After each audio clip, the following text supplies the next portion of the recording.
It is true that ancient civilizations always venerated the sun. The chief god in most pantheons is the sun god. However, Zeitgeist implies here that Jesus, the only begotten Son of God, is an outgrowth of God's Son, S-U-N. God's Son, S-O-N, and Son, S-U-N, are homophones. But this argument cannot be made in other languages, so the point is invalid.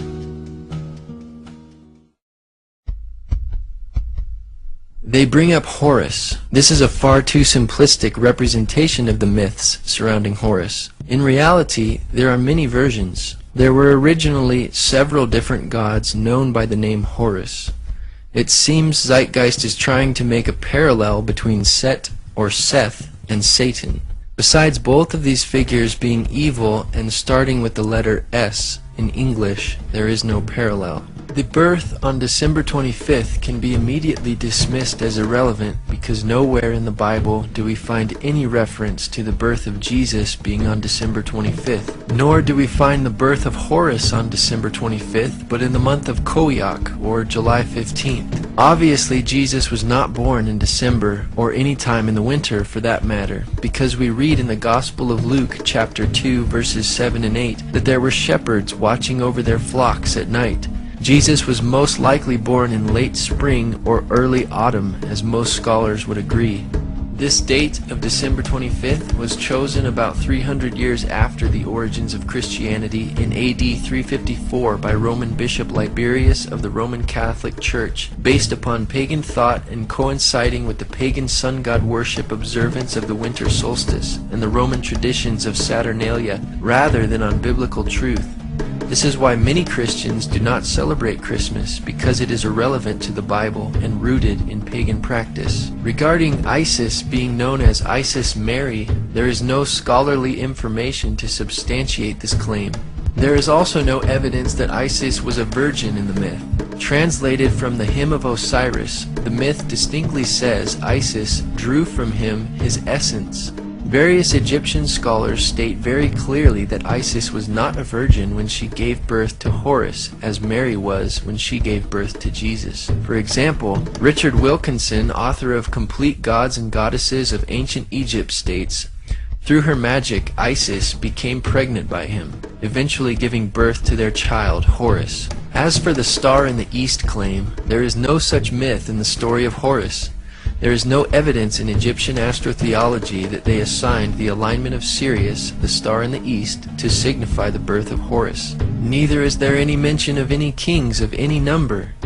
Even if Zeitgeist was right about this claim, it is irrelevant, because the Bible does not number the men that came to Jesus' birth, nor were they kings, they were magi, or wise men. Horus becoming a teacher at age 12 is nowhere to be found in the accounts of Horus. There is a form known as Horus the Child, but he wasn't a prodigal teacher. He was kept hidden away in the papyrus marshes by his mother until he was ready to be ruler of Egypt.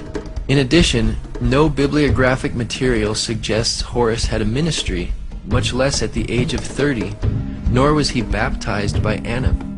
The character Anup, which is also known as Anubis or Anpu, means royal child and is usually depicted as a jackal-headed or wild dog-headed man. Anubis was the lord of embalming, and through this is connected with incense and perfumery, but not baptism. Neither are there any statements to the effect that Horus had 12 disciples. Mention of Horus's followers are in the translation of the Liturgy of Funeral Offerings, the 4th ceremony. Actually, Horus had 4 followers called Hiru Shemsu. There is another reference to a group of 16 followers of Horus known as Mesnui, or blacksmiths. While 16 minus 4 is 12, this cannot be the intention of Zeitgeist.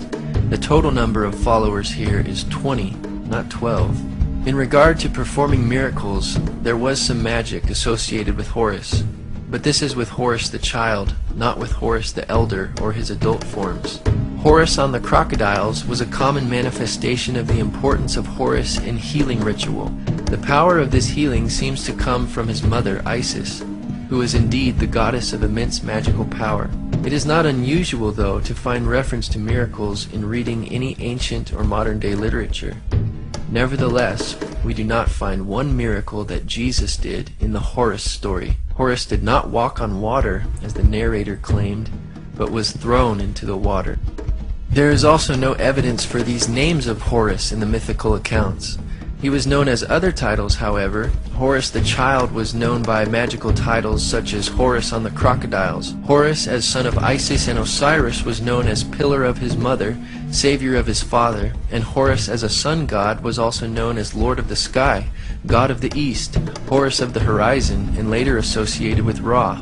In the 4th dynasty, the king, the living god, may have been one of the greatest gods as well. But by the 5th dynasty, the supremacy of the cult of Ra, the sun god, was accepted even by the kings. The Horus king was now also son of Ra, not the son of God. None of the titles for Horus listed in Zeitgeist are recognized by any Egyptologist. Horus was not crucified, buried for 3 days, or resurrected for that matter. In some versions, Horus had one or both of his eyes injured, but he was not killed, and it was his father Osiris who was killed, dismembered, reconstituted, and revived by Isis, his magical mother. Furthermore, death by crucifixion was not invented until long after the origins of the myths of Horus. From the earliest times, the god was depicted as a bird or falcon whose eyes are the sun and the moon, and whose breath is the cooling north wind manifested in different birds and species. Does this look like Jesus? Again, there is no primary Egyptian records prior to the New Testament to support the resemblances of Jesus and Horus. Next is Attis. Concerning the virgin birth claim, the Olympian gods, or Zeus, cut off the male organ and cast it away. There grew up from it an almond tree, and when its fruit was ripe, Nana picked an almond and laid it in her bosom. The almond disappeared, and she became pregnant. Nana abandoned the baby Attis. This is hardly a parallel to the biblical claim, but a desperate exaggeration. Again, December 25th is irrelevant. After Attis was tended by a he-goat, Attis fell in love and was not crucified, but castrated himself under a pine tree, which in no sense can be seen as death by crucifixion on a tree or a cross. Then Cybele restored Attis to life. Many critics refer to this as the resurrection of Attis, though there is no mention of a tomb or a 3-day period. Additionally, apologetics author Charlie Campbell states, the alleged resurrection of Attis isn't even mentioned until after 150 AD, long after the time of Jesus. Furthermore, Dr. Walter Burkert, a Greek religion scholar and author, stated, there is no evidence for a resurrected Attis. Even Osiris remains with the dead. As the Princeton theologian J. Gresham Machen points out, the myth contains no account of a resurrection. All that Cybele, the great mother goddess, is able to obtain is that the body of Attis should be preserved, that his hair should continue to grow, and that his little finger should move. Dr. Ronald Nash adds, it was only during the later Roman celebration, after AD 300, of the spring festival that anything remotely connected with a resurrection appears. Concerning Krishna, in Joseph Campbell's book Occidental Mythology, page 342, he stated, Krishna, whose terrible uncle Kansa was the tyrant king, the Savior's mother Devaki was of royal lineage, the tyrant's niece, and at the time when she was married, the wicked monarch heard a voice mysteriously, which let him know that her 8th child would be his slayer. He therefore confined both her and her husband in a closely guarded prison where he murdered their first 6 infants as they came. According to this story, the mother Devaki had 7 children before Krishna was born. This would not make Devaki a virgin. Distinguished professor of Hinduism in India, Vasudha Narayana, PhD, University of Bombay, said, I've never heard of Krishna being born of a virgin, either through Sanskrit or vernacular texts, or even folklore. And born on December 25th, wow. The text says explicitly he was born on the 8th day of the waning moon in the month that now comes between approximately August 15th and September 14th. I can't imagine why people would sit back and cook up all these conspiracies. The only mention of stars in Krishna's birth within Hindu literature is in the Bhagavata Purana, chapter 10, 3, 1-5. Then there was the supreme hour, all auspicious and most suitable, with the constellation of Rahini rising, and all the stars and planets in a favorable position, Everywhere was peace. The multitude of stars twinkled in the sky, and cities, towns, pasturing grounds, and mines were at their best. The minds of the saintly, oppressed as they had been by the Asura, Kamsa and his men, turned perfectly contented when in that situation the kettle drums together resounded with the unborn one to be born. Twinkling stars in the sky are far from the biblical account of a star in the east signaling Jesus' birth. In the film Zeitgeist, author Edward Carpenter is cited for providing this information on Krishna's supposed miracles and resurrection. Carpenter, in his book Pagan and Christian Creeds, stated, "To go into the parallelism of the careers of Krishna, the Indian sun god, and Jesus would take too long, because indeed the correspondence is so extraordinarily elaborate." He then cites Robertson's Christianity and Mythology as a reference. Then Robertson transcribes the outline of the well-known Krishna saga as follows. The son of Devaki, the two brothers grew up in the midst of the shepherds, slaying monsters. Arrived at adolescence, the two brothers put to death Kamsa, and Krishna became king.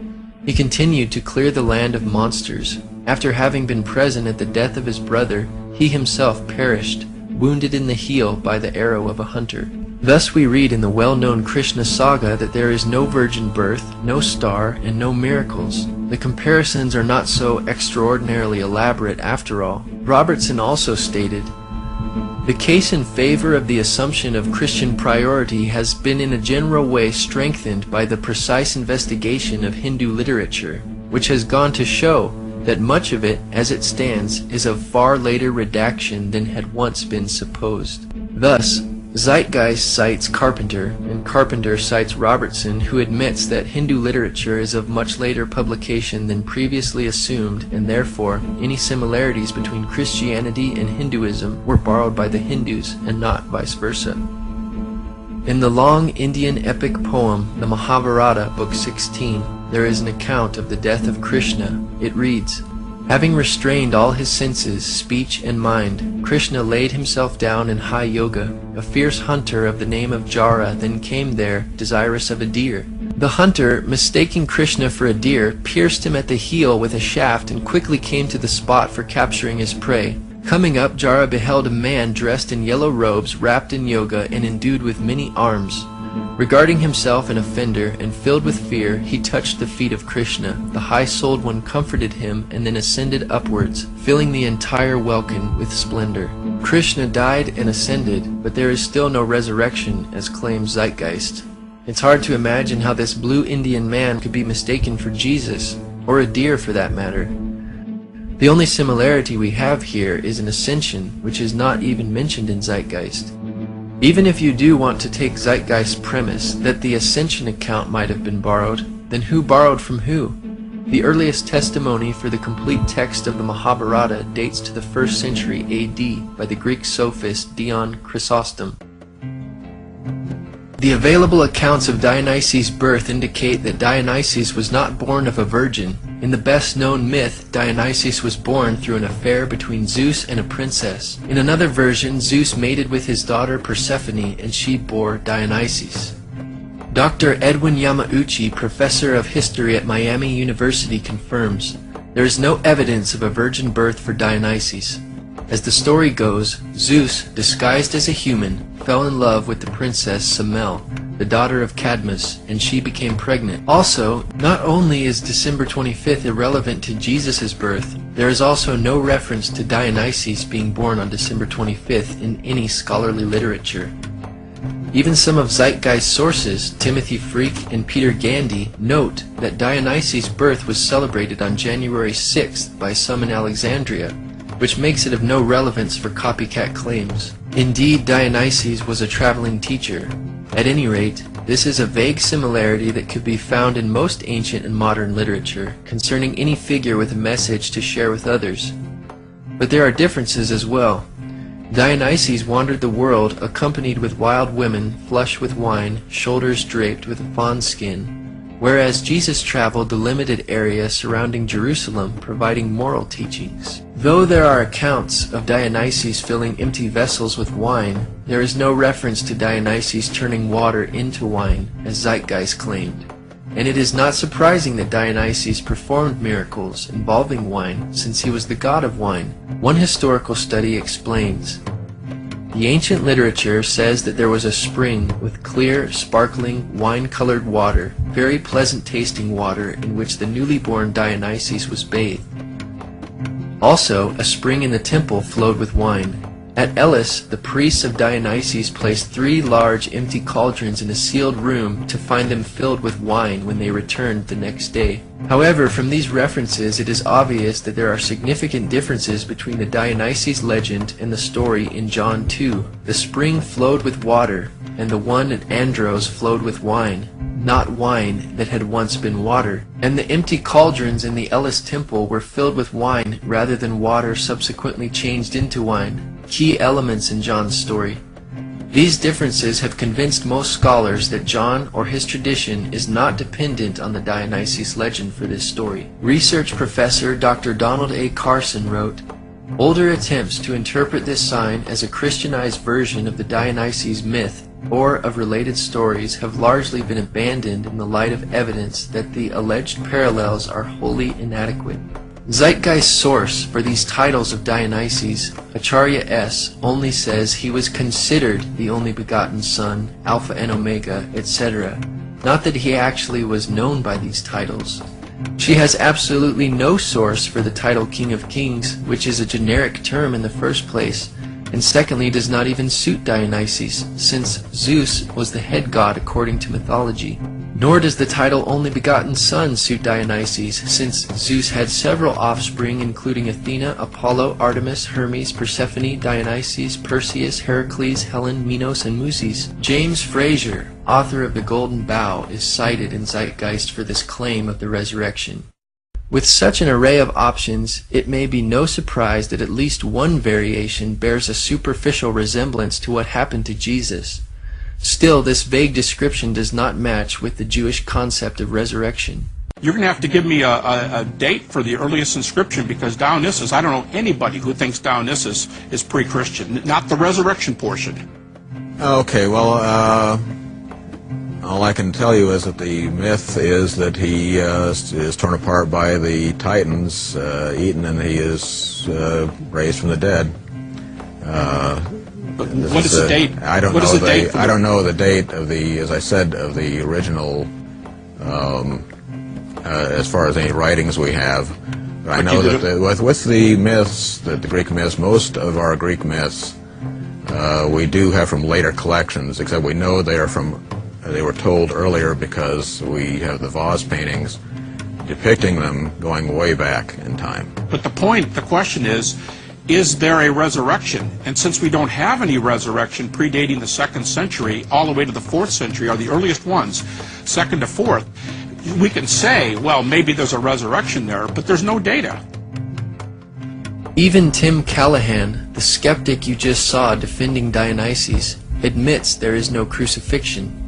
Even the skeptic Tim Callahan critiques the movie Zeitgeist, saying, perhaps the worst aspect of Part 1 of Peter Joseph's internet film Zeitgeist is that some of what it asserts is true. Unfortunately, this material is liberally and sloppily mixed with material that is only partially true, and much that is plainly and simply bogus. The evidence for Jesus as a real historical personage, though meager, is solid. Mithra is the only one of these pagan gods mentioned that could have conceivably come in contact with Christianity. As the late Dr. Ronald Nash puts it, Mithra was supposedly born when he emerged from a rock. Unless this rock was a virgin, there is no virgin birth for Mithra. For the last time, December 25th is irrelevant to origins.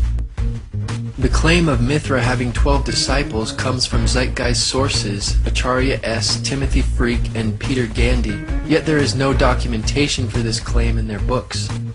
Acharya S., Timothy Freak, and Peter Gandy now acknowledge that they got this idea of 12 disciples from a scene where Mithra is framed by 2 vertical rows of 6 pictures of what seems to be human figures and Mithra in the middle. The reliefs come from the 2nd century AD. Even if these reliefs were dated prior to Christianity, the Iranian Mithras had a single companion, and the Roman Mithra had two helpers, which were tiny torch-bearing likenesses of Mithra himself. Mithra also had a number of animal companions, a snake, a dog, a lion, a scorpion, but not 12 of them. Mithra did perform a number of actions rather typical for any deity worldwide, true or false, and in both his Iranian and Roman incarnations. It must be remembered, however, that some general similarities would normally apply to any religious leader. However, these are not objects that require some theory of dependence. Besides, the mysteries were not practiced until the 1st century AD, and Mithraism reached the height of its popularity around the 3rd and 4th centuries, when it was particularly popular among the soldiers of the Roman Empire. But that rules out the possibility of influence on Christianity. In his book, Image and Value in the Greco-Roman World, Richard Gordon writes that there is no death of Mithras, and thus there is no resurrection of Mithra, nor is there a 3-day burial.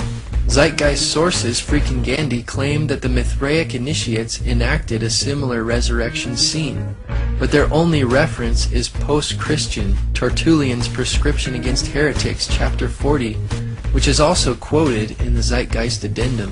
In context, this in no way proves Zeitgeist's point, because Tertullian was explaining how Mithraic practices, which were introduced into Roman culture after Christianity, copied Christianity. Mithraic practices were not even in existence in the 1st century when Christianity began, but they were beginning to emerge in Tertullian's time and apparently copying Christian and Jewish beliefs. The complete passage reads, "The devil, of course, to whom pertain these wiles which pervert the truth, and who by the mystic rites of his idols vies even with the essential portions of the sacraments of God, he too baptizes some.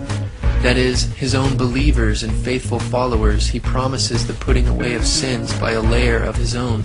And, if my memory still serves me, Mithra there, in the kingdom of Satan, sets his mark on the foreheads of his soldiers, celebrates also the oblation of bread, and introduces an image of a resurrection. Therefore, in the very source cited by Zeitgeist and Propaganda, Mithra celebrates and introduces an image of a resurrection, which can hardly be seen as a resurrection of Mithra, or for Mithraic initiates. Additionally, Tertullian's writing is significantly after the New Testament times. Dr. Ronald Nash affirms, "No claim can be made that Mithras was a dying and rising god.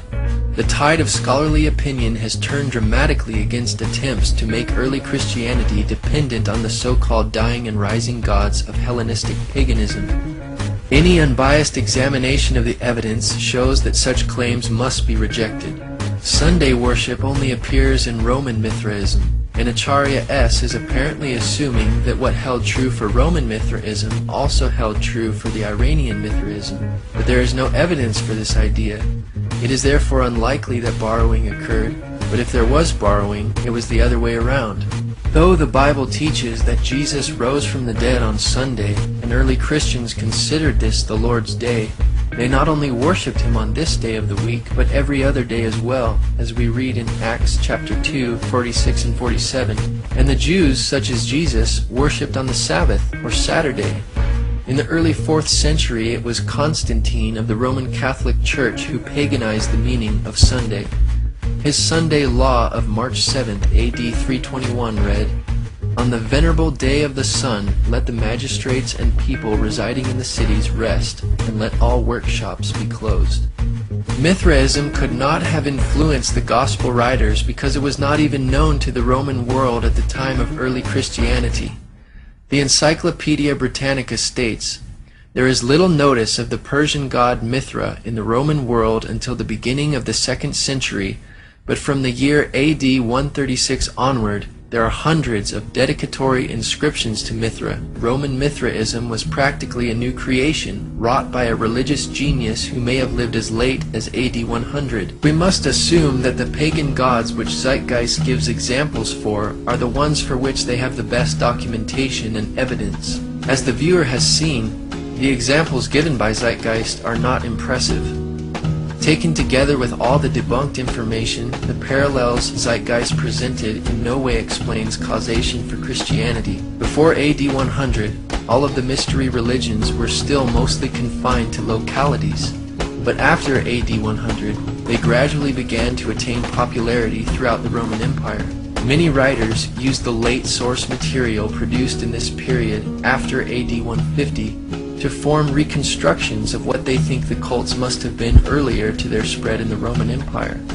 All of these sources and authors cited for these claims in the film Zeitgeist are not original primary sources, nor do they cite such primary or original material in their bibliographies. Even the majority of atheists and non-Christian scholars have rejected the idea that Christianity has been borrowed from ancient myths, including the well-respected Sir Edward Evans Pritchard, who wrote, "The evidence for this theory is negligible."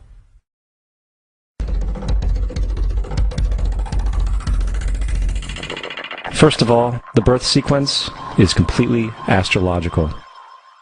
The star in the east is Sirius, the brightest star in the night sky, which, on December 24th, aligns with the three brightest stars in Orion's belt. These three bright stars in Orion's belt are called today what they were called in ancient times, the Three Kings. And the Three Kings and the brightest star, Sirius, all point to the place of the sunrise on December 25th. This is why the Three Kings follow the star in the east, in order to locate the sunrise, the birth of the sun. Once again, even if you were to label the three stars in Orion's belt the Three Kings, it would be irrelevant to the Bible, as is December 25th irrelevant. Though the Magi, not kings, presented three gifts, nowhere do the Bible writers make an issue of there being three of them in number. Apparently, it was insignificant to the Gospel writers, and so it is to us as well. This entire astrological premise is problematic. Not only does Sirius align with the three stars in Orion's belt 365 days a year, and not only in December, but they are more or less aligned to the sun for almost all of the winter months. There is nothing at all special about December 25th. In fact, it is by December 25th that Orion is almost totally below the horizon. It would be much more accurate of Zeitgeist if this event was said to happen a month or so earlier. The Virgin Mary is the constellation Virgo, also known as Virgo the Virgin. Virgo in Latin means virgin. Virgo is also referred to as the house of bread, and the representation of Virgo is a virgin holding a sheaf of wheat. This house of bread and its symbol of wheat represents August and September, the time of harvest. In turn, Bethlehem in fact literally translates to house of bread.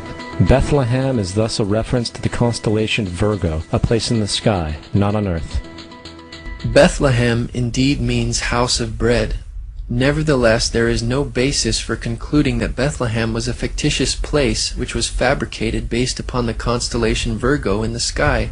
The existence of Bethlehem is attested by biblical and extra-biblical sources.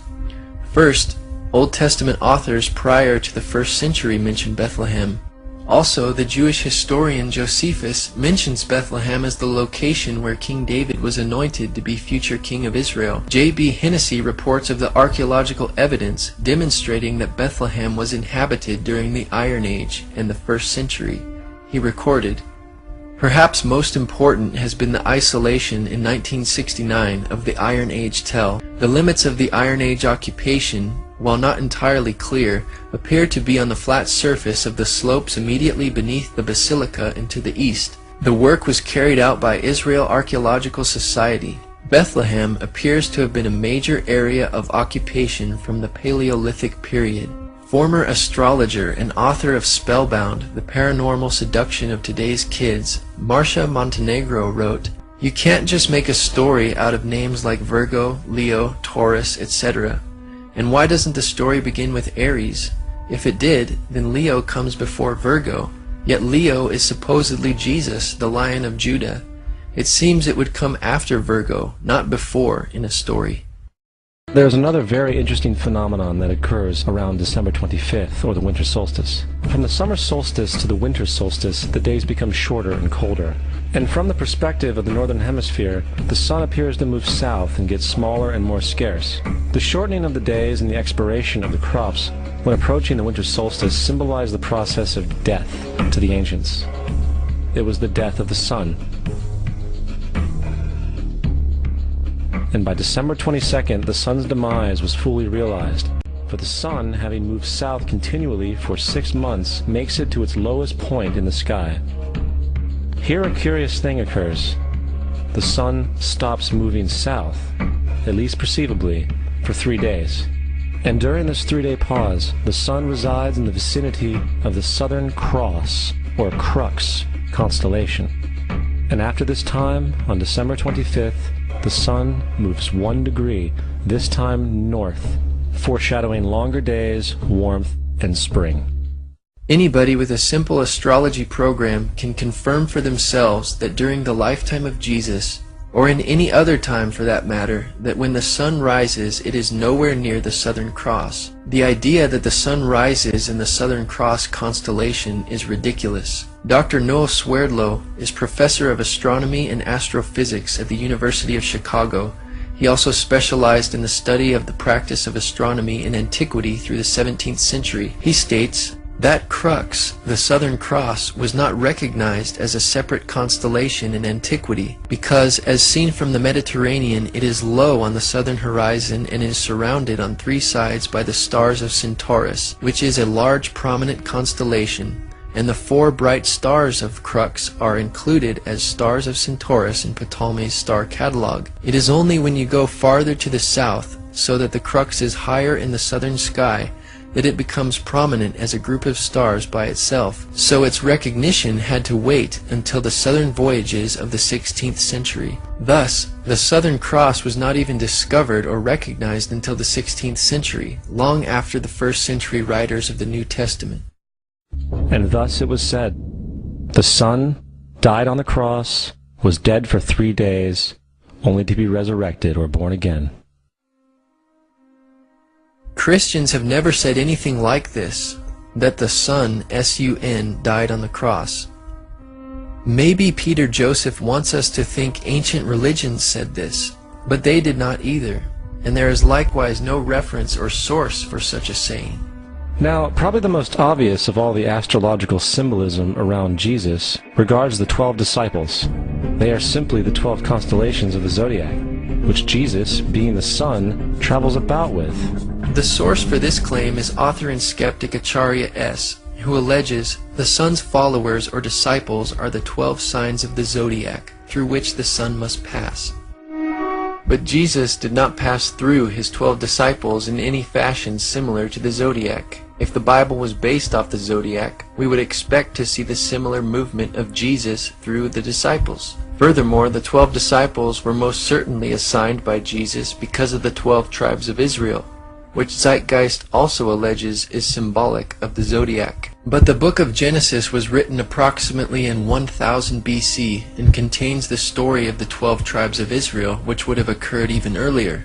The division into the 12 zodiacal signs did not occur until the Babylonians made the divisions in the 5th century BC. Therefore, reading astrology into the 12 tribes upon which the apostles of Jesus were based is impossible, because the 12 tribes existed long before the division of the 12 signs of the zodiac.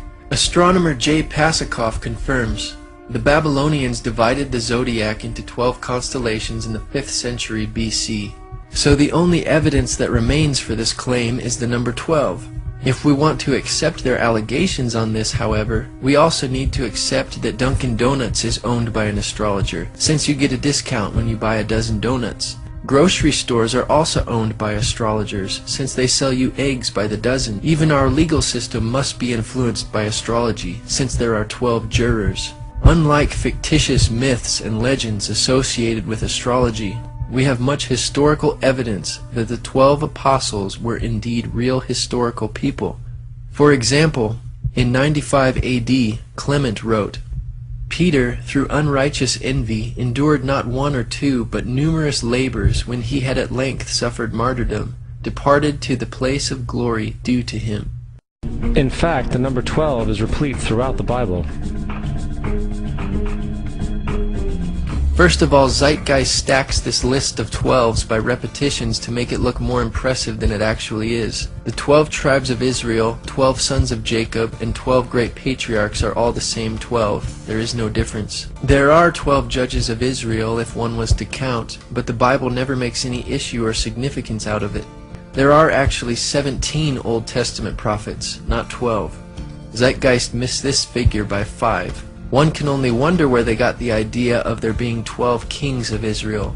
If referring to the northern kingdom of Israel, there were 19 kings. And there were also 19 kings in the southern kingdom plus 1 queen. This is not including the 3 kings of Israel before the kingdom was divided. If you add these numbers together, you do not get 12. If you subtract, multiply, or divide these numbers, you cannot get 12.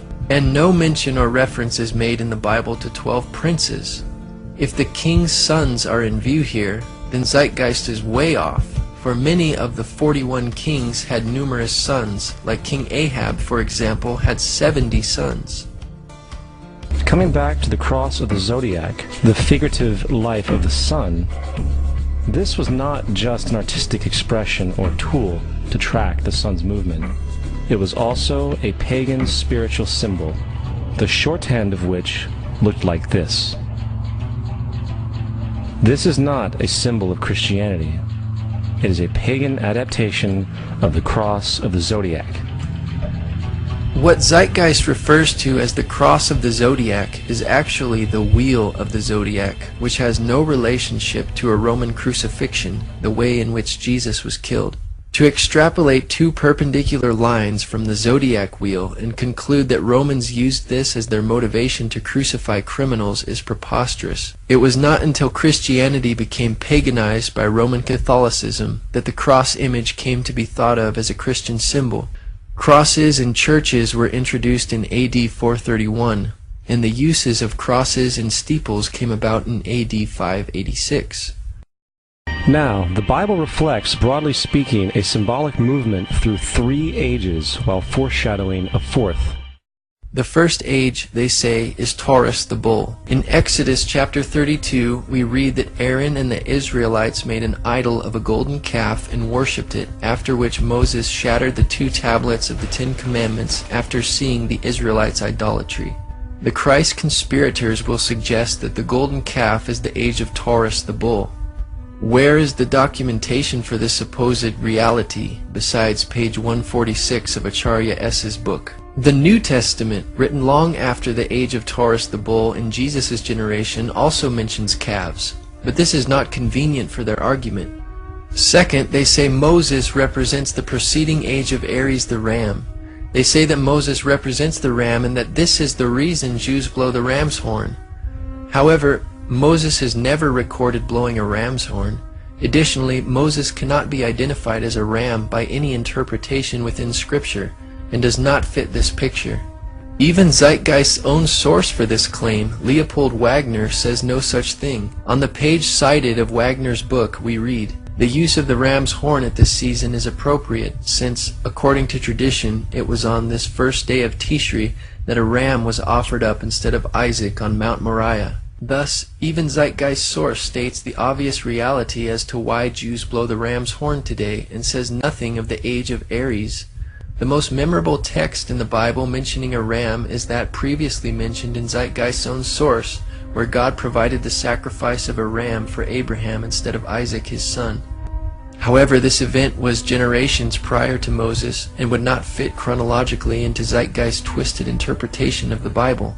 The third symbolic age allegedly is the age of Pisces, the 2 fish. They claim that because Jesus fed 5,000 people with bread and 2 fish, and because Jesus befriended 2 fishermen who followed him, that this must be symbolic of the age of Pisces. Actually, 4 of Jesus' disciples were fishermen, not just 2. Though 4 disciples were fishermen, what about other followers of Jesus? Matthew, for instance, was a tax collector, Simon was a zealot, Luke was a physician and historian, Paul was a Pharisee and a tent maker. What is their significance to astrology? They have none. And I think we have all seen the Jesus fish on the back of people's cars. Little do they know what it actually means. It is a pagan astrological symbolism for the sun's kingdom during the age of Pisces. Actually, the fish symbol was an identifying symbol for Christ which early persecuted Christians used, and it has nothing to do with the age of Pisces. The Greek word ichthus for fish is an acrostic based on the initials of Jesus Christ, Son of God, Savior. Indeed, Jesus fed 5,000 people with 2 fish and 5 loaves of bread. But he later fed 4,000 people with a few fish, or more fish than 2 fish, and 7 loaves of bread. Obviously, Zeitgeist does not quote this event because it does not fit their paradigm. According to Zeitgeist hermeneutic, it could just as easily be called the age of bread, but there is no such thing. Jesus also healed people, gave sight to the blind, raised the dead, walked on water, and cast out demons of people, but there is no astrological ages accompanying these miracles. Besides, fish and fishermen are also mentioned in the Old Testament, which predated Jesus and was prior to the age of Pisces. New Testament stories also refer to a rooster, doves, donkeys, birds, camels, sheep, and goats, yet none of these animals would normally fall under the age of Pisces, like fish. In Luke chapter 22 verse 10, Jesus tells his disciples to enter into the city where they will meet a man bearing a pitcher of water. Acharya S. and Zeitgeist claim this is a symbolic foreshadowing of the age of Aquarius, or the water bearer. How the text conveys foreshadowing one cannot say, except for Acharya S. Acharya goes farther than Zeitgeist, claiming Jesus was baptized in Aquarius, the water bearer, hinting that Jesus will bring in the age of Aquarius. But the age of Aquarius begins around AD 2150, so how exactly was Jesus baptized in Aquarius? Acharya S. then claims that Jesus became the Good Shepherd and the Lamb in Aries the Ram. Aries, from about 2150 BC to AD 1, which has already been attributed to Moses, is now attributed to Jesus, but has nothing to do with Jesus, just as it had nothing to do with Moses. A lamb is not a ram and has nothing to do with shepherding sheep. The only parallel here is that they are animals. This is a wild generalization. She goes on to state that Jesus told parables of the sowing and tilling in the fields in Taurus the bull. Acharya has now attributed all 4 of these ages to Jesus somehow. But which one is it? To these critics, any mention of bulls is automatically accredited to the age of Taurus, any mention of animals to the age of Aries, any reference to fish to the age of Pisces, and any reference of water to the age of Aquarius. You would think that there would be much less broad and cryptic references if this were the reality and the intention of the writers of the Bible. Jesus told parables and several agricultural metaphors, including fig trees, wheat and tares, sheep and goats, seeds, and many others. But there is no supposed symbolic age for these parables. Obviously, Bible stories will abound with fish, because fish were the most common source of protein near the Sea of Galilee. Now, we have all heard about the end times and the end of the world. The cartoonish depictions in the book of Revelation aside, the main source of this idea comes from Matthew 28:20, where Jesus says, "I will be with you even to the end of the world." However, in the King James Version, world is a mistranslation, among many mistranslations. The actual word being used is eon, which means age. I will be with you even to the end of the age, which is true, as Jesus' solar Piscean personification will end when the sun enters the age of Aquarius. The entire concept of end times and the end of the world is a misinterpreted astrological allegory. Let's tell that to the approximately 100 million people in America who believe the end of the world is coming. Peter Joseph alleges that the main source for the Christian idea of the end of the world comes from Matthew 28:20, but this passage has nothing to do with Christian views of the end of the world. Rather, a complete thematic treatment of the passages concerning the end of the world make up most Christian views, which, for the most part, agree that Jesus will return as a thief in the night in flaming fire, taking vengeance on those that don't know God, and the earth will be burned up. Indeed, the word world in the King James Bible is translated to aeon, in the Greek, or age. This word means forever, an unbroken age, perpetuity of time or eternity. Jesus was not referring to any astrological age like Aquarius or Pisces. He was referring to the end of the world or the end of the times as we know it. The Greek word aeon was used again by Jesus in reference to the end of the world when he said, "The harvest is the end of the world," or aeon, and the reapers are the angels. In Luke chapter 1 verse 70, Jesus refers to God's holy prophets which have been since the world or aeon began. God's prophets, such as Moses, did not live in the astrological age of Pisces as Jesus, yet Jesus includes them in this passage. It is obvious Jesus is not referring to an astrological age here. Paul stated in Romans 12:2, "Do not be conformed to this world or aeon, but be transformed by the renewing of your mind." Again, he is referring to time since the world began until it ends. The Bible also says, "The world or aeon passes away, and the lust thereof, but he that does the will of God abides forever." The amount of time it takes for the procession to go through all 12 signs is roughly 25,765 years. This is also called the Great Year, and ancient societies were very aware of this. The narrator, Peter Joseph, makes sure to say that ancient societies were very aware of this, because Zeitgeist's whole premise and theory is dependent upon the ancients acknowledging the astronomical concept to which they refer. However, modern astrological beliefs are not identical to the ancient astrological beliefs, and Zeitgeist's argument regarding the various astrological ages is irrelevant. Historian of science and winner of the Genius Award from the MacArthur Foundation, Dr. Noel Swerdlow's response to Acharya's claims in Zeitgeist are as follows. In antiquity, constellations were just groups of stars, and there were no borders separating the regions of one from the region of another. The modern ideas about the age of Pisces or the age of Aquarius are based upon the location of the vernal equinox in the regions of the stars of those constellations. But the regions, the borders between those constellations, are a completely modern convention of the International Astronomical Union for the purpose of mapping, and never had any astrological significance. I hope this is helpful, although in truth what this woman is claiming is so wacky that it is hardly worth answering. So when this woman says that the Christian fish was a symbol of the coming age of Pisces, she is saying something that no one would have thought of in antiquity, because in which constellation of the fixed stars the vernal equinox was located was of no significance, and is entirely an idea of modern, I believe, 20th century astrology. The borders of constellations between, say, Aries, Pisces, and Aquarius are modern conventions of the International Astronomical Union, and there is nothing ancient about them. The Bible is nothing more than an astrotheological literary hybrid, just like nearly all religious myths before it. Most people with a basic knowledge of the Bible would immediately see the fallacies and contradictions in these arguments. For example, the Bible and Jesus are clearly not hidden allegorical prescriptions for sun and star worship, because in Genesis chapter 1, God created the sun, moon, and stars. A further distinction is in Deuteronomy chapter 4, where God specifically forbids the Israelites to worship the sun and stars as the Egyptians did. Through the prophet Isaiah, God mockingly asked if the stargazers could actually protect those who follow them from the real power and maker of the universe. In the book of the prophet Ezekiel, God showed to Ezekiel in a vision 25 men of Judah in the inner court of the temple worshiping the sun rather than God. God considered this an abomination. Additionally, in 2 Kings chapter 23 verse 5, the priests who burned incense to the sun, to the moon, and to the planets were called idolatrous priests.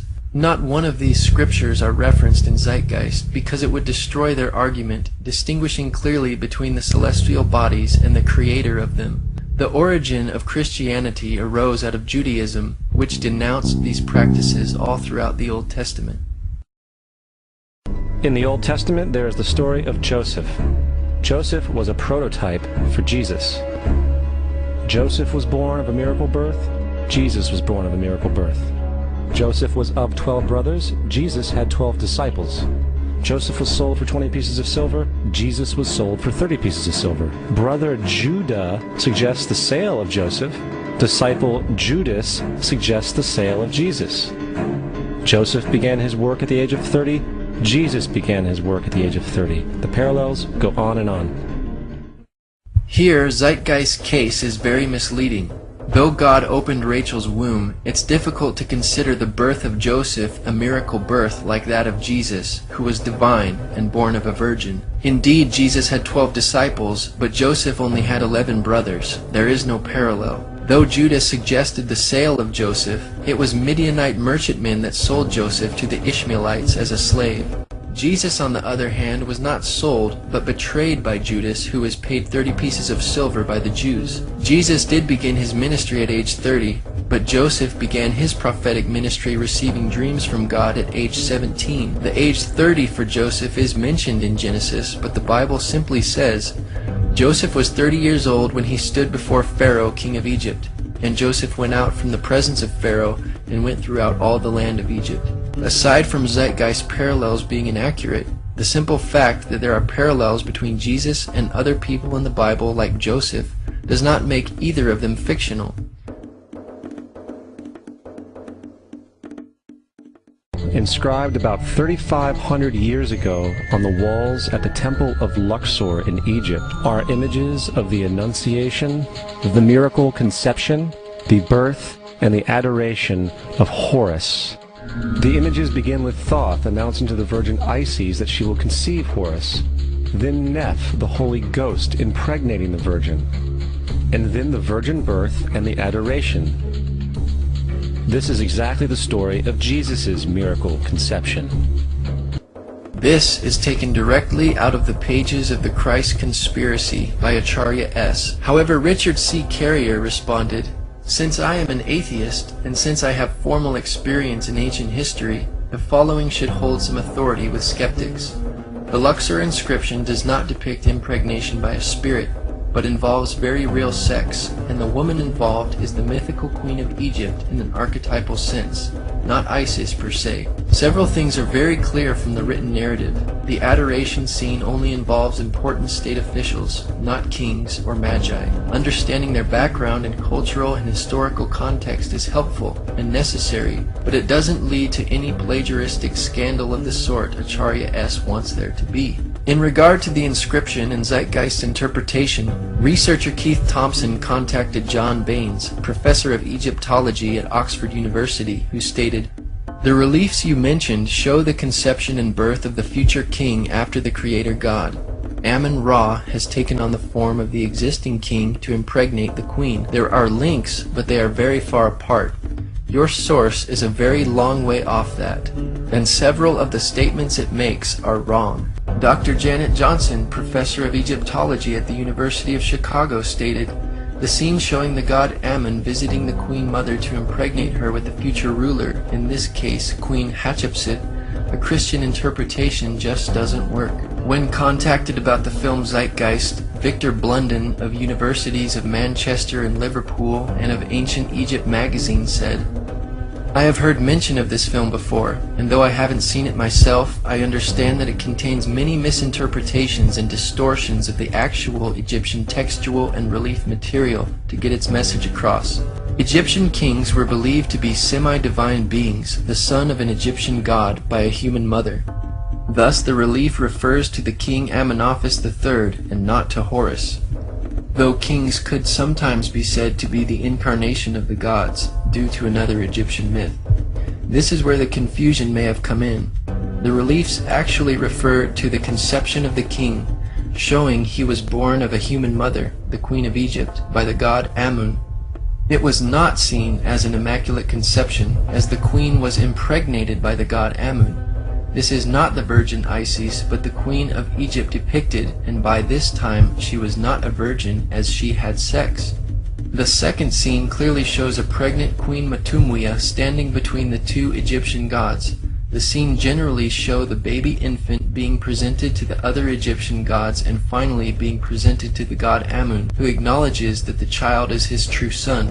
Thus the interpretation of this scene by the film Zeitgeist appears totally wrong, as it imposes Christian values interpretations on a typical scene showing the divine conception of an Egyptian king. The god Horus is not mentioned here. Isis is not depicted as far as I can see. There are no three kings or magi bearing gifts, which is total fabrication and quite out of context in the Egyptian myth. Scholars disagree with Zeitgeist, which in this case quotes Gerald Massey as their source, a self-taught Egyptologist and practicing druid. Zeitgeist flashes a long list of quote-unquote staggering claims faster than the viewer can even read them all.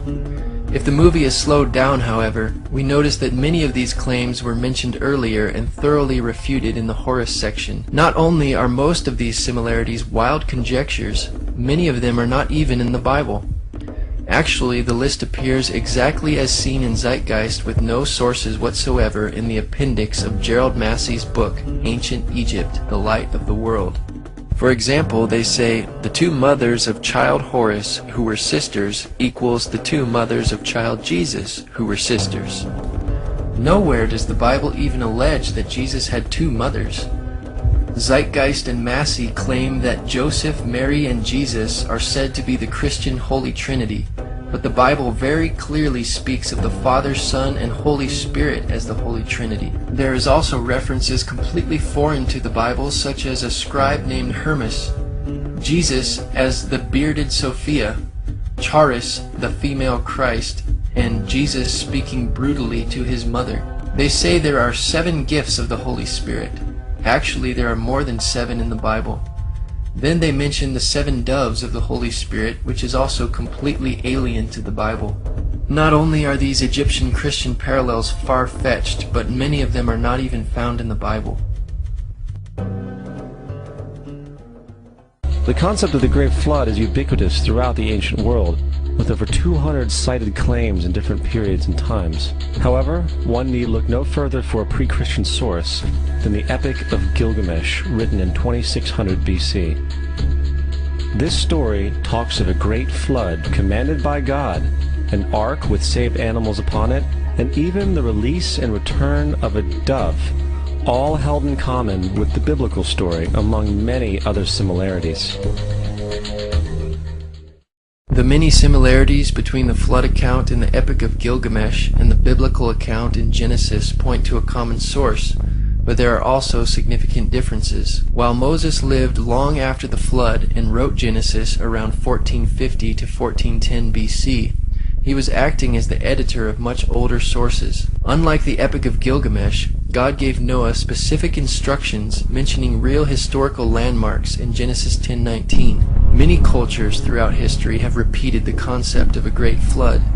In the Genesis account, God gives Noah specific dimensions for the building of the ark, and this is the fashion which thou shalt make it of. The length of the ark shall be 300 cubits, the breadth of it 50 cubits, and the height of it 30 cubits. According to David Collins, a naval architect, not even a 210-knot wind, 3 times hurricane force, could overcome this structure which God commanded Noah to build. Contrast this to the boat in the Epic of Gilgamesh, which was a huge cube. The Epic of Gilgamesh reads, 10 dozen cubits the height of each of her walls, 10 dozen cubits each edge of the square deck. I laid out the shape of her sides and joined her together. I provided her with 6 decks, dividing her thus into 7 parts. It's difficult to imagine of a more ridiculous design for a ship. When examined with greater scrutiny, the worldwide flood legends, such as the Epic of Gilgamesh, do not compare to the historical Genesis account. Far from disproving the biblical account of the flood, the parallels between the Epic of Gilgamesh and the flood account in Genesis, along with many other parallels in history, lend credibility to the fact that a massive flood occurred just as the Bible describes, and other cultures have preserved the fact that there was indeed a great flood, as the Bible says. And then there is the plagiarized story of Moses. Upon Moses' birth, it is said that he was placed in a reed basket and set adrift in a river in order to avoid infanticide. He was later rescued by a daughter of royalty and raised by her as a prince. This baby in a basket story was lifted directly from the myth of Sargon of Akkad, of around 2250 BC. Sargon was born, placed in a reed basket in order to avoid infanticide, and set adrift in a river. He was in turn rescued and raised by Aki, a royal midwife. First of all, the time of Moses and his 5 books, including the book of Exodus, have been dated around 1400 BC, while the initial date range of the Sargon legend is anywhere between 2039 and 627 BC, not 2250 BC as Zeitgeist claims. Brian Lewis's The Sargon Legend, published from the American Schools of Oriental Research, said that the Sargon story lacks any obvious grammatical, lexicographical, or philological feature that would allow a precise dating. Lewis offers the suggestion that the story was written in the reign of Sargon II, a much later king who was possibly a usurper, to legitimate his own rule. In favor of a late date of the Sargon story are Neo-Assyrian orthographic forms, idiomatic expressions attested only in a later period, and the mention of cutting roads with bronze or copper picks. In any event, there is no satisfactory reason to propose borrowing or fictionalization in either direction. Moses is known as the lawgiver, the giver of the 10 Commandments, the Mosaic Law. However, the idea of a law being passed from God to a prophet up on a mountain is also a very old motif. Moses is just another lawgiver in a long line of lawgivers in mythological history. In India, Manu was the great lawgiver. In Crete, Minos ascended Mount Dicta, where Zeus gave him the sacred laws, while in Egypt there was Meses, who carried stone tablets and upon them the laws of God were written. Acharya S. is our source that notes the similarities between Moses, Manu, Minos, and Meses. As usual, these claims cannot be supported by credible or primary sources. Acharya's source is Deceptions and Myths of the Bible by Lloyd Graham, published in 1991. This book is also a terrible reference which has no original source material. Even skeptic author Michael Lido, who originally used Graham's book, agrees. Graham's Deceptions and Myths of the Bible, I will concede, is a terrible source. Once I discovered how bad the source was, I had to edit the book prior to publishing. Regarding the Meses and Moses connection, the skeptic author Michael Lido says, I will not argue the Meses story. I do not like it myself. And as far as the 10 Commandments, they are taken outright from Spell 125 in the Egyptian Book of the Dead. Spell 125, the earliest collection, dates from 1580 to 1350 BC. It is therefore reasonable to suggest that the 10 Commandments predate Spell 125, given that the Pentateuch has been dated to belong to approximately 1400 BC. However, plagiarism cannot be proven in either direction. Perhaps it would be more relevant to note the major differences between the two. The 10 Commandments represent a concise, positive instruction from God to man, and the life he should lead. Spell 125 represents a countless disarray of negative protests by the already dead. Throughout history, ancient civilizations have defined right and wrong, good and evil. Nevertheless, all modern and ancient societies have maintained some standard of law or code of which there is much overlap and similarities between variations throughout history. As the Apostle Paul wrote, For when the Gentiles, which do not have the law, do by nature the things contained in the law, these, not having the law, are a law to themselves, which show the work of the law written in their hearts, their conscience also bearing witness, and their thoughts the meanwhile accusing or else excusing one another. Justin Martyr, one of the first Christian historians and defenders, as far as he was concerned, the devil did it. The devil had the foresight to come before Christ and create his characteristics in the pagan world. Justin Martyr, the early Christian defender, was raised in a pagan home and was familiar with Greek philosophy.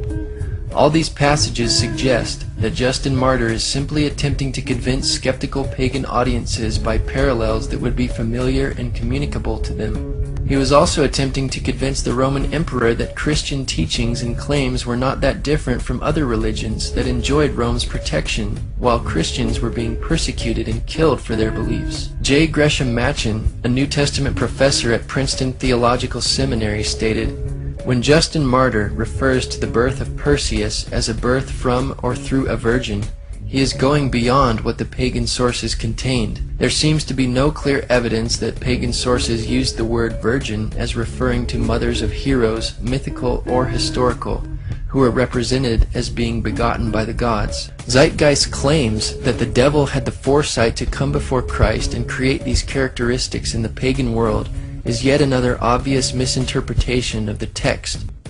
Justin Martyr wrote, "From what has been already said, you can understand how the devils, in imitation of what was said by Moses, asserted that Proserpine was the daughter of Jupiter, and instigated the people to set up an image of her under the name of Korah. For as we wrote above, Moses said, 'In the beginning God made the heaven and the earth was without form and unfurnished, and the Spirit of God moved upon the face of the waters.' In imitation, therefore, of what is here said of the Spirit of God moving on the waters, they said that Proserpine, or Coral, was the daughter of Jupiter, and in like manner also they craftily feigned that Minerva was the daughter of Jupiter, not by sexual union, but, knowing that God conceived and made the world by the Word, they say that Minerva is the first conception, which we consider to be very absurd, bringing forward the form of the conception in a female shape. Hence, Justin did not argue that demons or the devil copied Christian beliefs beforehand, as Zeitgeist claims. Rather, they copied the older Jewish beliefs and prophecies about Jesus found in the Old Testament. In another place, Justin says, "And these things were said both among the Greeks and among all nations, where they, the demons, heard the prophets foretelling that Christ would specially be believed in, but that in hearing what was said by the prophets, they did not accurately understand it, but imitated what was said of our Christ. Like men who are in error, we will make plain." If Zeitgeist wants to cite Justin Martyr as an historical reference, it cannot be denied that Justin knew these parallels were hardly parallels at all, because he affirms that the greatest distinction of Jesus, his crucifixion, was not copied by the pagan myths, as Zeitgeist alleges. He said, "But in no instance, not even in any of those called sons of Jupiter, Zeus, did they imitate the being crucified. For it was not understood by them, all the things said of it having been put symbolically." Justin also notes that no proof is offered for the Greek gods, because they were mythical, but Jesus was a historical person. He says, "But those who hand down the myths which the poets have made, adduce no proof to the youths who learn them, and we proceed to demonstrate that they have been uttered by the influence of the wicked demons, to deceive and lead astray the human race." Furthermore, is there any non-biblical historical evidence of any person living with the name Jesus, the son of Mary, who traveled about with 12 followers, healing people and the like? There are numerous historians who lived in and around the Mediterranean, either during or soon after the assumed life of Jesus. How many of these historians document this figure? Not one. However, to be fair, that doesn't mean defenders of the historical Jesus haven't claimed the contrary. 4 historians are typically referenced to justify Jesus' existence. Pliny the Younger, Suetonius, and Tacitus are the first 3. Unlike these mythical deities, the documentation for a historical Jesus is actually more compelling than the documentation for other ancient figures like Confucius and Buddha. Peter Joseph makes several false statements here. First of all, none of these historians mentioned were defenders of the historical Jesus. They were secular or non-Christian sources. In consideration of the lack of attention paid by the ancient Greco-Roman world to the humble beginnings of Christianity and Jesus being a Jewish figure in a remote location on the eastern frontier of the Roman Empire, and was therefore of little interest to the Roman historians writing Roman literature, there is a considerable amount of historical evidence that confirms his existence. There are not just 4 historical references for Jesus' existence, as Zeitgeist boldly alleges, but in fact, 42 authors mention Jesus within 150 years of his life. On the contrary, only 10 authors mention Tiberius Caesar, the Roman emperor, during Jesus' ministry within 150 years of his life.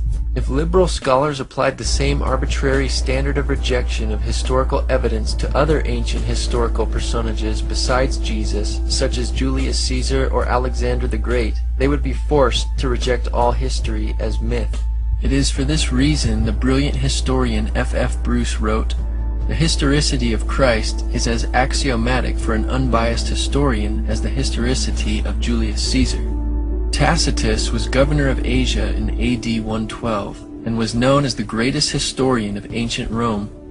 In his Annals of Imperial Rome, Tacitus wrote about Emperor Nero's persecution of the Christians. He says, "To suppress therefore the common rumor, Nero procured others to be accused, and inflicted exquisite punishments upon those people who were in abhorrence for their crimes, and were commonly known as Christians.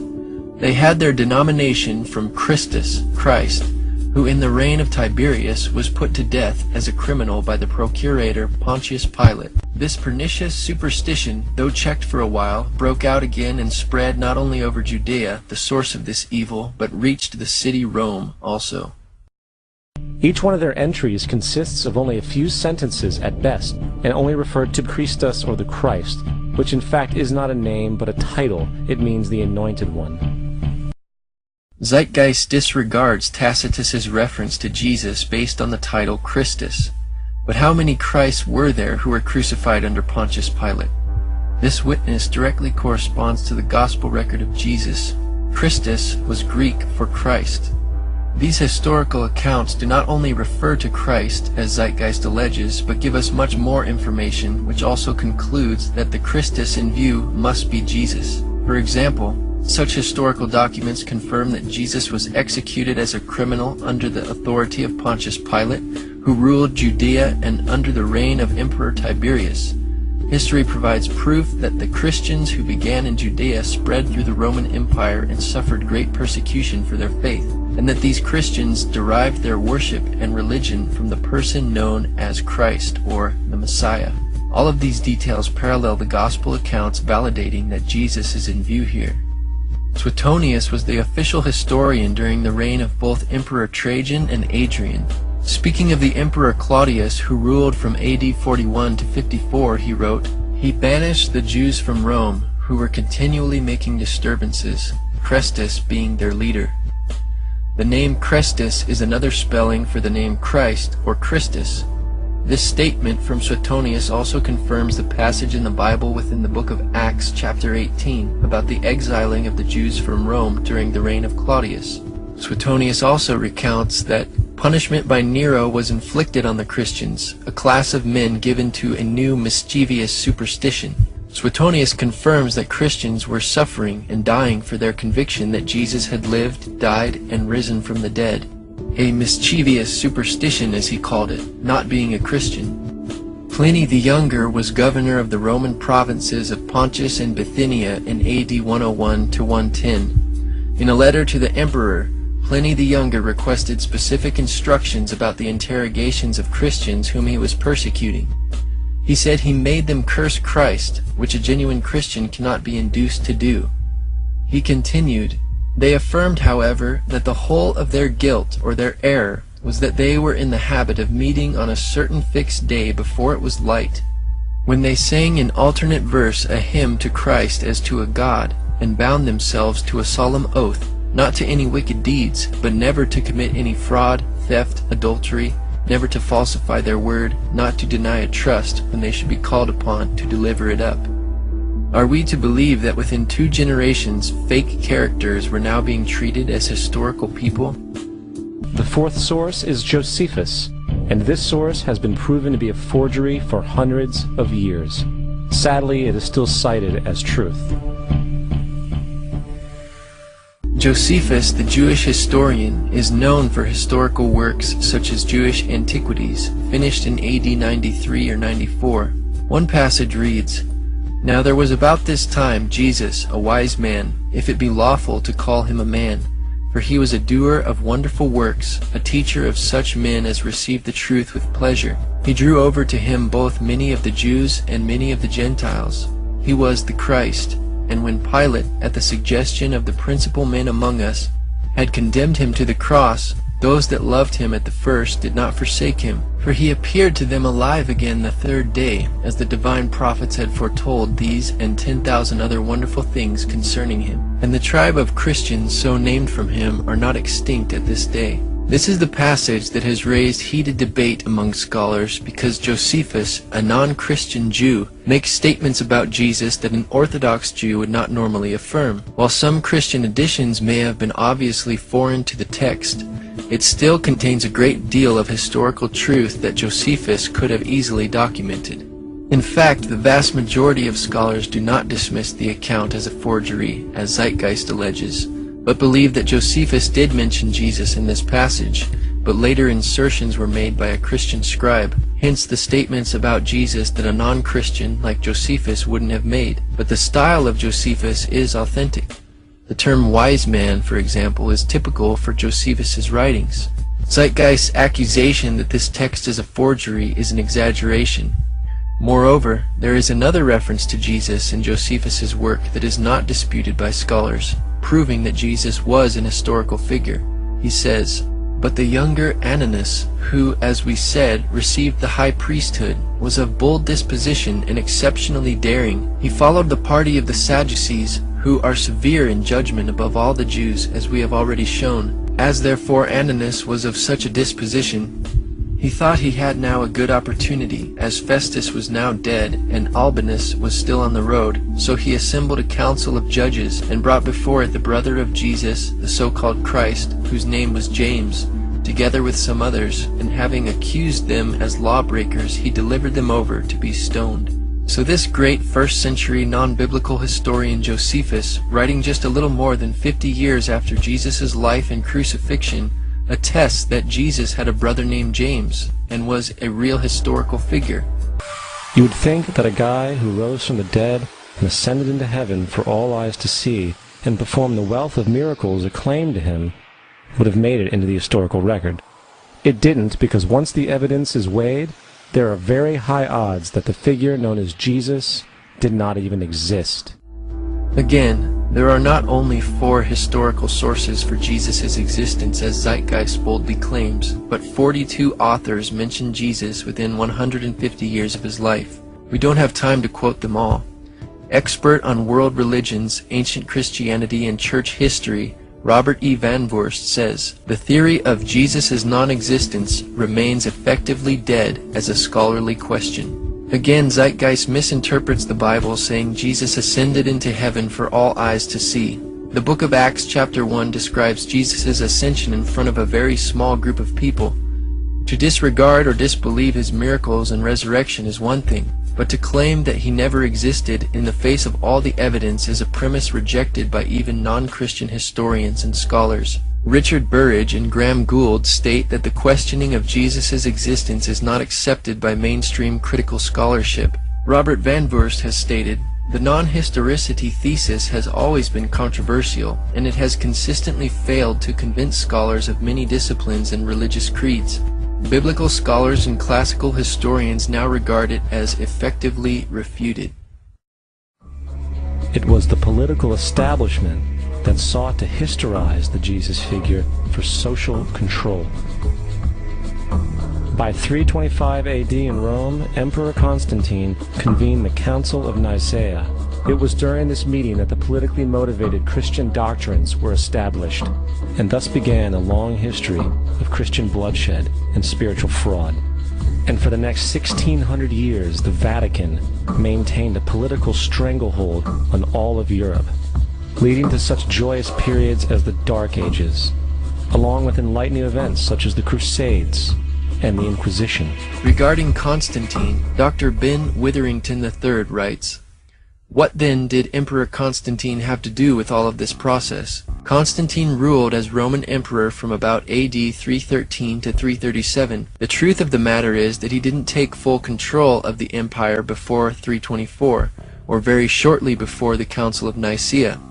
This fact alone should make evident that most theological issues, including those about Christ's nature, had taken a rather definite shape and trajectory before Constantine had anything to do with them. At the Council of Nicaea, Constantine seems to have favored Christ's true divinity, but he was no theologian, and it certainly wasn't he who wrote the Creed of Nicaea, nor can it be said that he determined the canon.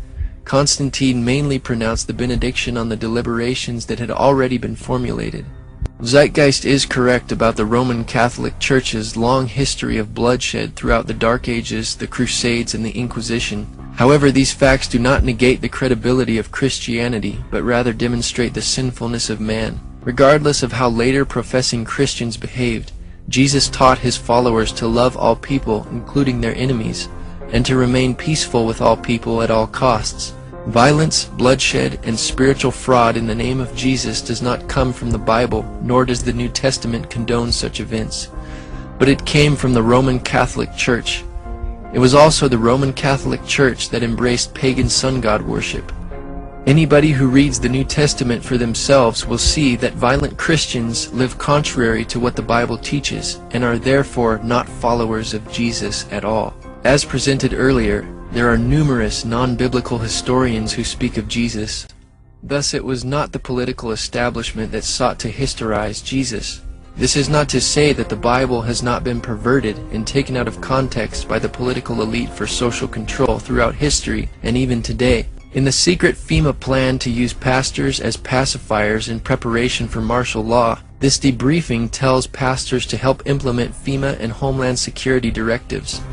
FEMA directors told pastors to preach specific passages to their congregations like Romans 13, the Bible passage often taken out of context by dictators like Hitler to hoodwink Christians into supporting him. While the Bible teaches in Romans 13 and 1 Peter 2 that God has given law enforcement officials of worldly governments the right to enforce penalties of crimes and to go to war against other nations, this is not a Christian duty. The Bible does not teach Christians blind submission to authority, but in many cases to resist the ordained powers in order to obey what God has commanded. If the state's orders are in conflict to Jesus' teachings, including murder, war, idolatry, etc., then resistance to those powers is obedience to God.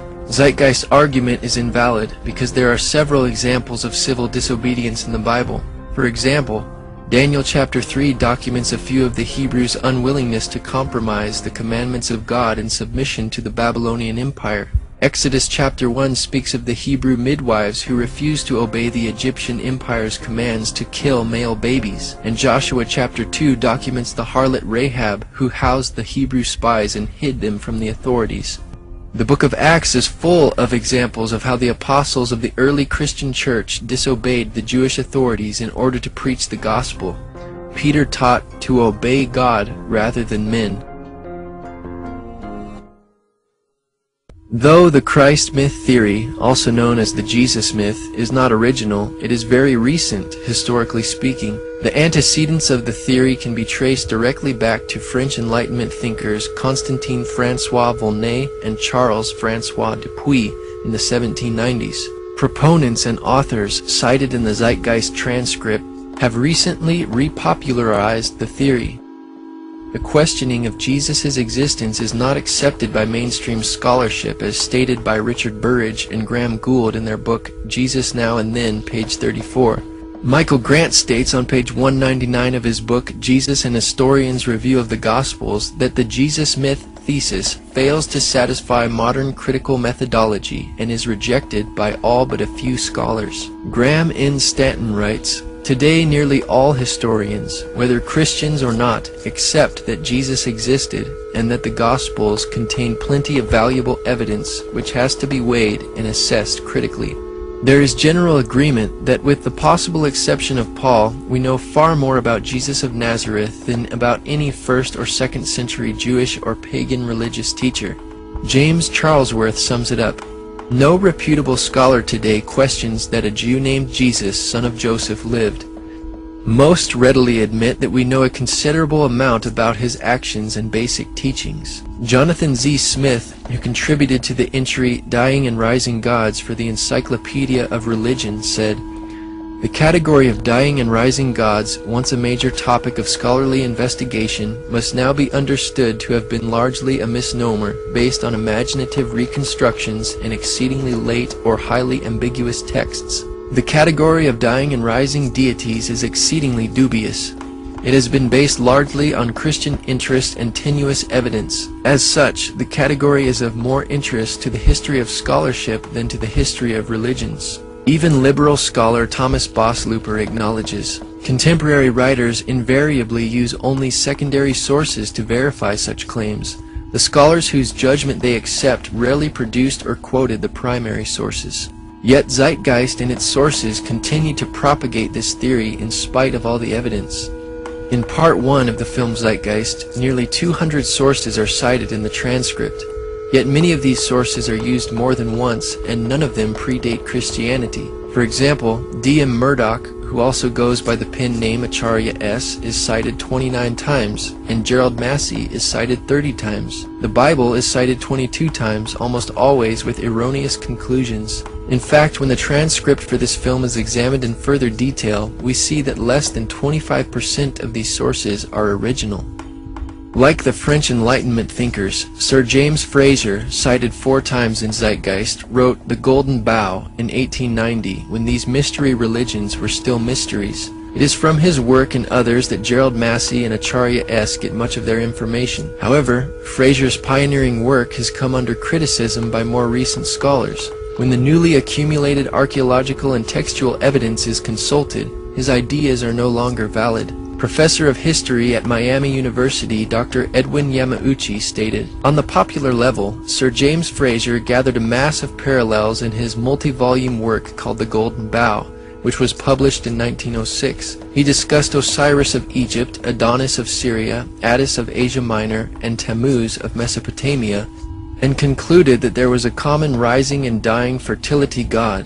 Unfortunately, much of his work was based on a misreading of evidence." In 1970, John Allegro, another of Zeitgeist sources, wrote a book entitled The Sacred Mushroom and the Cross. He proposes that the earliest Christians were actually a secret cult group that used hallucinogenic mushrooms and utilized the name Jesus as a code word to avoid letting outsiders know about their secret activities.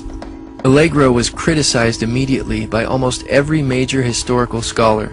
The Times newspaper of London printed a letter signed by 15 scholars in the Semitic languages who dismissed his conclusions, stating that it was not based on any philological or other evidence that they can regard as scholarly. And what about this amulet of Dionysus as a crucified figure pictured and dated 500 BC in Zeitgeist? Timothy Freak and Peter Gandy, cited 7 times in the film, feature a picture of the amulet on the cover of their book, The Jesus Mysteries. The Zeitgeist claim that this amulet dates back to 500 BC is a lie. Actually, the amulet dates centuries after the 1st century AD, after the establishment of Christianity. One researcher, James Hannum, documented, "Although it features on the cover of the Jesus Mysteries, Timothy Freak and Peter Gandy are actually quite circumspect about the amulet in the text. I emailed them to ask in which book they had found it. Peter Gandy kindly replied that it was in the 2nd edition of Guthrie's Orpheus and the Greek Religion, as well as R. Eisler's Orpheus the Fisher, first published in 1920. Oddly enough, it isn't in the appendix of either of these books. On my next visit to London, I looked both these books up at the Warburg Institute and found the note in Guthrie's work that the amulet was believed to be a fake. In subsequent email correspondence through an intermediary, Peter Gandy eventually came clean. I will quote in full. "I have to admit that James Hannum is correct. Kern's comment is indeed in Guthrie's book. In sum, not only is the amulet shown in the film Zeitgeist and on the cover of the Jesus Mysteries a fake, but at least one author of the book knew it was a fake and kept quiet about it until now. This displays the dishonesty of Zeitgeist's Freak and Gandy, discrediting their researching abilities." First, let me say something about Freak and Gandy's book. I do not recommend that book. I would prefer that no one ever read it. It's only marginally better than Percy Graves' work. Their research is on key parts it's shoddy, and their source citations minimal, problematic. There's no way to know when they've gotten something right or wrong without redoing all their research, which makes their book useless. And that's the same complaint I had against Graves' book. To figure out what's in there that's even correct, you have to completely redo the whole work, and why even read the book if you're just going to do all the work yourself anyway. Edward Carpenter is cited 8 times, but is hardly a qualified expert in our current inquiry, but was a socialist poet, philosopher, and early gay activist in the late 1800s. Thomas Doane is cited 19 times in Zeitgeist for his work Bible Myths and Parallels in Other Religions. One researcher responds, In chapter 28, page 282 of Doan's book, he asserts the things you mention about the parallels between Jesus and Krishna, or Krishna, as he spells it. He gives the appearance of documenting his assertions about Krishna being crucified and resurrected, for example, in extensive footnotes. But when you check out the footnotes, each one refers not to an original document for its basis, but to another chapter in the same book. In the case of the critical for Christian's assertion, the Resurrection, chapter 23, he then documents his statements about Krishna on page 215 in yet another footnote. This time again, not to original documents of any kind, but to other scholars' books, Higgins' Anacalypsis and Asiatic Researches. I was able to find the Asiatic Researches and could only find one sentence there in which the author unknown simply referred, almost as a passing thought, to Krishna having died and returned to his heavenly seat. What kind of argument, much less evidence or proof, is that? Clearly, Doan is making wild and imaginative assertions here. Acharya S., author of The Christ Conspiracy, was the consultant for Zeitgeist. However, when one examines Acharya's bibliographical material, it is proven to be a ripoff from the material from earlier authors cited in the Zeitgeist transcript. Some of Acharya's most cited material comes from The World's 16 Crucified Saviors by Kersey Graves. Any allegations of 16 other saviors who all resemble the same characteristics of Jesus is most likely based on this book. However, this book is an unreliable source. Even atheist Richard Carrier criticized, "The World's 16 Crucified Saviors is unreliable, but no comprehensive critique exists." Most scholars immediately recognize many of his findings as unsupported and dismiss Graves as useless. After all, a scholar who rarely cites a source isn't useful to have as a reference even if he is right. In response to the lengthy and detailed refutations of Zeitgeist, Acharya S. has recently responded in a short 10-minute internet commercial for her books. We will analyze some of her ideas which have not been previously discussed in this film. Why is the information in Zeitgeist Part 1 not widely known? In the first place, because of blasphemy and heresy laws, in the not-too-distant past, people could lose their jobs, friends, families, or even lives for merely questioning Christian dogma, which caused many people to remain silent on these issues. Here is Acharya's first excuse for not having any evidence for her facts. Yet Acharya does not even present any evidence for her excuse of not having any evidence. The blasphemy and heresy laws to which she refers were imposed by the paganized Roman Catholic Church upon Christians who would not follow the Catholics' perverted religious practices, and the only information that was suppressed by those Catholics was the Bible, because it condemned their actions. Also, much of this information can't be found in English, but it appears in other languages, like Greek, Latin, German, French, Sanskrit, Hebrew, and Egyptian. Unless someone can work in other languages, he or she may never encounter these facts. Now Acharya says the reason you can't validate the things she says is because she got them from other languages. And since we can't understand those languages, she is going to avoid referencing them altogether. Many of these parallels between Christ and other gods and goddesses of the ancient world cannot be found in encyclopedia entries, and these seem to be where most of the debunkers are getting their information from. Now she claims the facts cannot be found in encyclopedias and dictionary entries, yet she cites them. Notice the contradiction here. Acharya is citing the very sources which she claims cannot be used to validate her claims. By her own admission, she is not an expert. And reading encyclopedia entries does not make an expert out of anyone.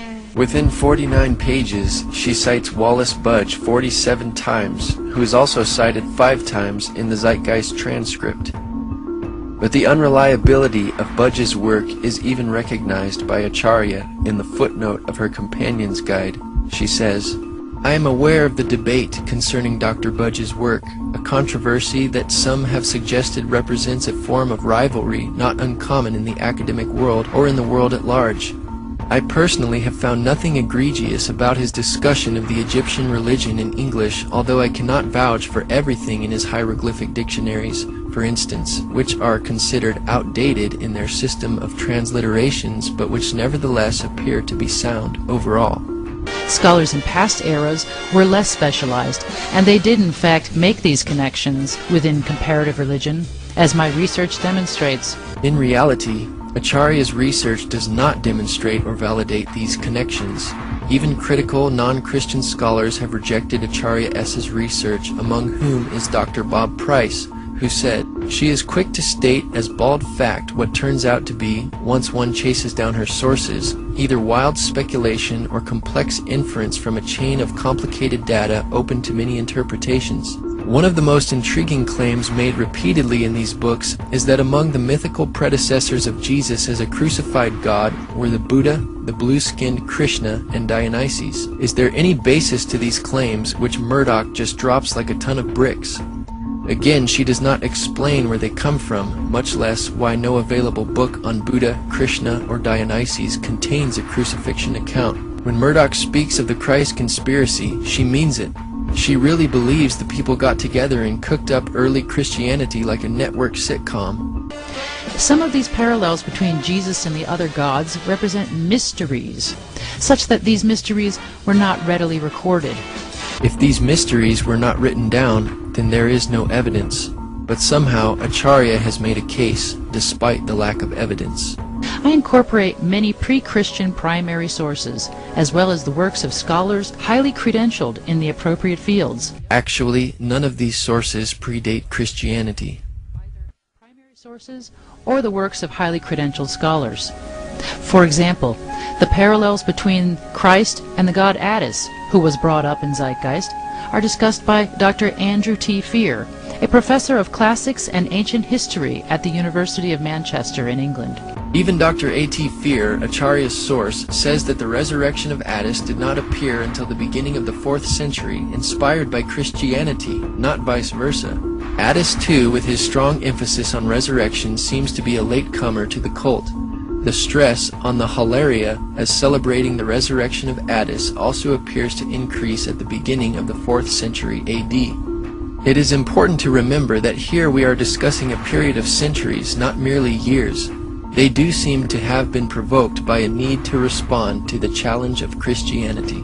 Obviously, this is one of Acharya's strongest claims in support of her facts, since it made the cut into her 10-minute commercial. But her own source, Dr. Fear, embarrassingly admits that these similarities between Attis and Jesus were borrowed from Christianity and not the other way around, as she alleges. The idea of the Indian god Krishna's mother being a virgin is not widely known and is therefore said to be wrong. As demonstrated earlier, the Indian literature says just the opposite, that Devaki had 7 children before Krishna was born. The Bhagavad Gita is then shown on the screen, which is misleading because there is no record in the Bhagavad Gita or Mahabharata of a virgin birth for Devaki.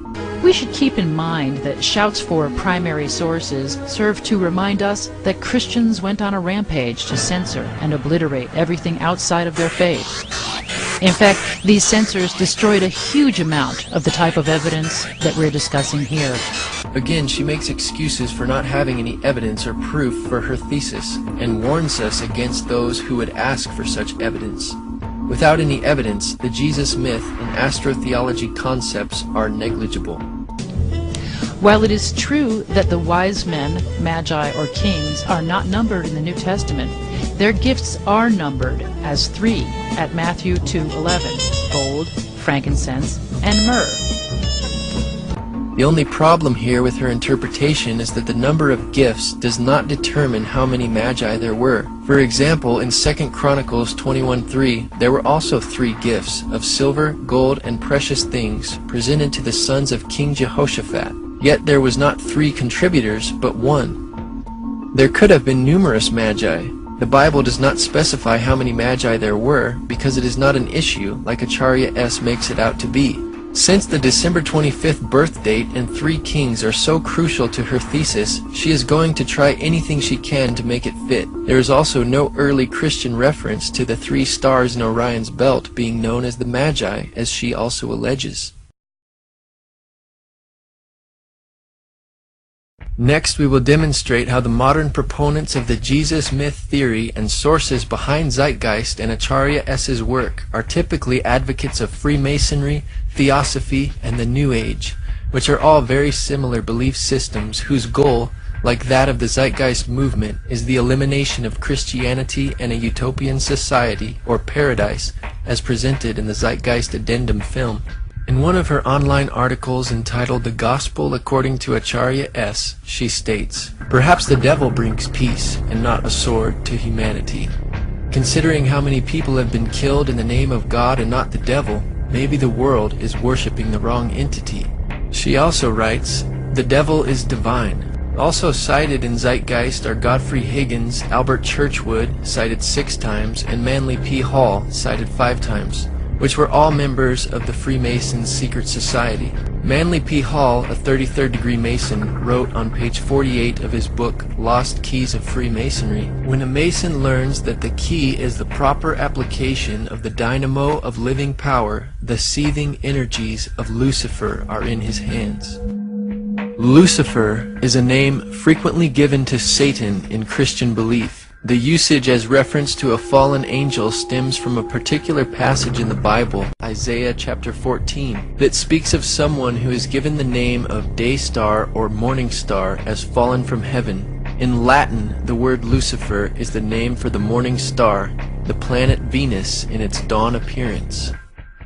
Though it seems Acharya S. ignorantly and lightly poses the hypothetical of worshipping the devil, and the devil bringing peace to humanity, her sources, such as Manly P. Hall, H. P. Blavatsky, and Albert Pike, are much more bold in their allegiance to the devil, Satan, or Lucifer. They not only believed in the devil, but committed their work to the fallen angel, Satan, and his lies. Another Freemason quoted frequently by Acharya S. in the Christ Conspiracy is Albert Pike, who is considered one of the best interpreters of all Masonic ritual. He held the highest office in Scottish Rite Masonry and rewrote all Scottish Rite rituals, which are practiced today. Pike is best known for his work Morals and Dogma, which is found in the bibliography of Acharya's book. He said, "The Masonic religion should be, by all of us initiates of the high degrees, maintained in the purity of the Luciferian doctrine. If Lucifer were not God, would Adonai, the God of the Christians, and his priests calumniate him? Yes, Lucifer is God, and unfortunately Adonai is also God. The true and pure philosophic religion is the belief in Lucifer, the equal Adonai. But Lucifer, God of light and God of gods, is struggling for humanity against Adonai, the God of darkness and evil." Besides Acharya S., who quotes Gerald Massey in her work, Massey is the main source for Zeitgeist, being cited 30 times in the film. Though Acharya S. relies upon Massey's work to support much of her ideas and conclusions, Massey was not a trained Egyptologist, and his work was never recognized in the field of Egyptology. His ideas, like Acharya's, are fringe theories that lack critical support. Gerald Massey is known for his works such as The Historical and Mythical Christ. He was also a practicing Druid and a theosophist, who wrote for the Theosophical magazine entitled Lucifer, published by H. P. Blavatsky. H. P. Blavatsky, another source cited by Zeitgeist and Acharya S., was an occultist and mystic. She is the author of The Secret Doctrine and the founder of the Theosophical Society, a blend of Eastern religion, occult speculation, and Gnostic interpretation of Christianity. In the words of J. H. Russell, part of its teachings are, "All life is being fundamentally one with the life of the Supreme Existence." The Pasadena, California office of the Theosophy Society explains, "A primary idea is the essential oneness of all beings. Life is everywhere throughout the cosmos because all originates from the same unknowable divine source." These ideas are repeated in the Zeitgeist movement. The Zeitgeist movement, in fact, is the activist arm of the Venus Project. The solution to the faltering global economy offered by Zeitgeist Addendum is the Venus Project. Venus, also known as the morning star, is also synonymous with Lucifer. In The Secret Doctrine, Blavatsky wrote, "Lucifer is divine and terrestrial light, the Holy Ghost and Satan at one and the same time." She also wrote, "And now it stands proven that Satan, or the red fiery dragon, the Lord of Phosphorus, and Lucifer, or light-bearer, is in us. It is our mind, our Redeemer, our intelligent liberator and savior from pure animalism. Just as Zeitgeist and Acharya S. cite much of their material from H.P. Blavatsky, the Nazi movement was also founded on theosophy and Blavatsky's writing. Blavatsky's book, The Secret Doctrine, which is cited by Acharya S. in the film Zeitgeist, was known to be an inspiration to Adolf Hitler, specifically towards his ideas about superior and inferior races. In Section 3 of Blavatsky's book, The Key of Theosophy, she wrote of the three objects of theosophy. 1. To form the nucleus of a universal brotherhood of humanity without distinction of race, color, or creed. 2. To promote the study of Aryan and other scriptures of the world's religion and sciences. She also writes, the Theosophical Society is not then a political organization? Certainly not. It is international in the highest sense in that its members comprise men and women of all races, creeds, and forms of thought, who work together for one object, the improvement of humanity, but as a society it takes absolutely no part in any national or party politics. Notice the similarity in the objects of the Zeitgeist movement, stated by Peter Joseph. The Zeitgeist movement is not a political movement.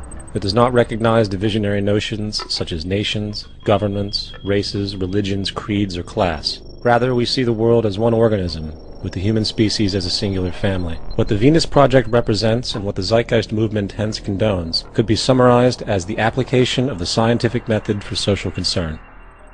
Today, the modern New Age revival can be traced back to H.P. Blavatsky and the founding of the Theosophical Society.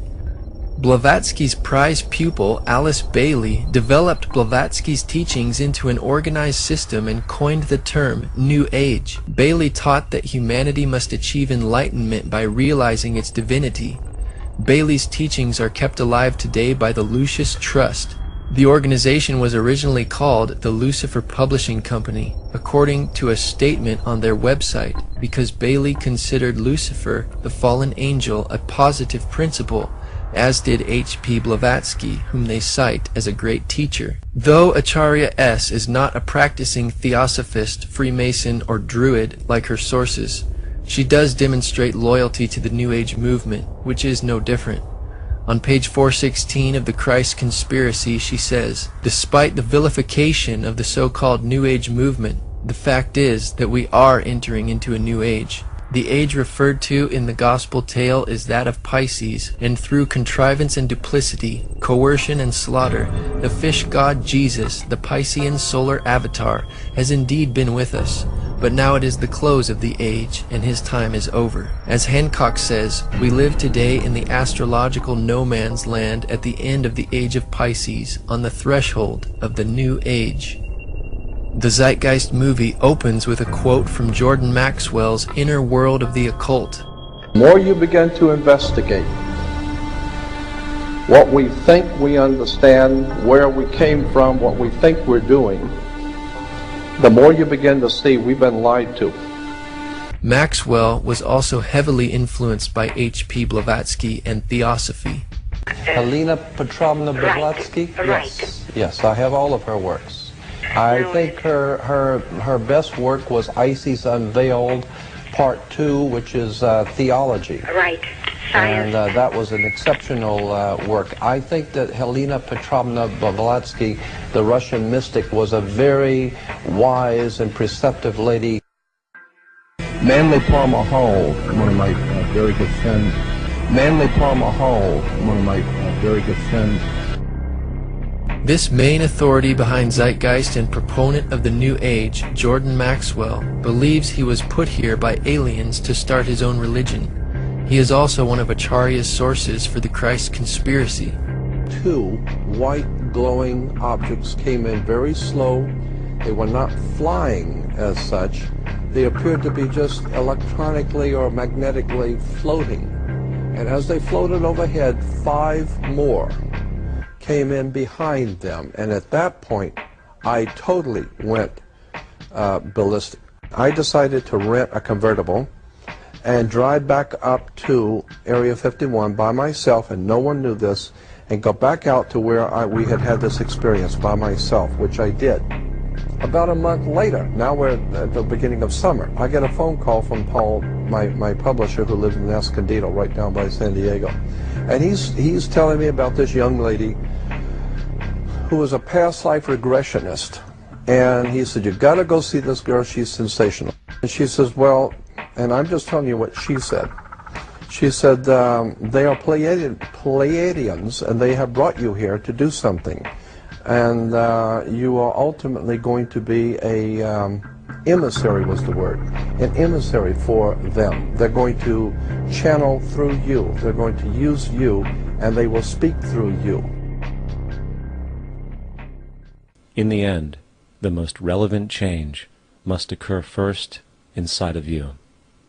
The real revolution is the revolution of consciousness, and each one of us first needs to eliminate the divisionary, materialistic noise we have been conditioned to think is true, while discovering, amplifying, and aligning with the signal coming from our true empirical oneness. It is up to you. That depends on you and not somebody else.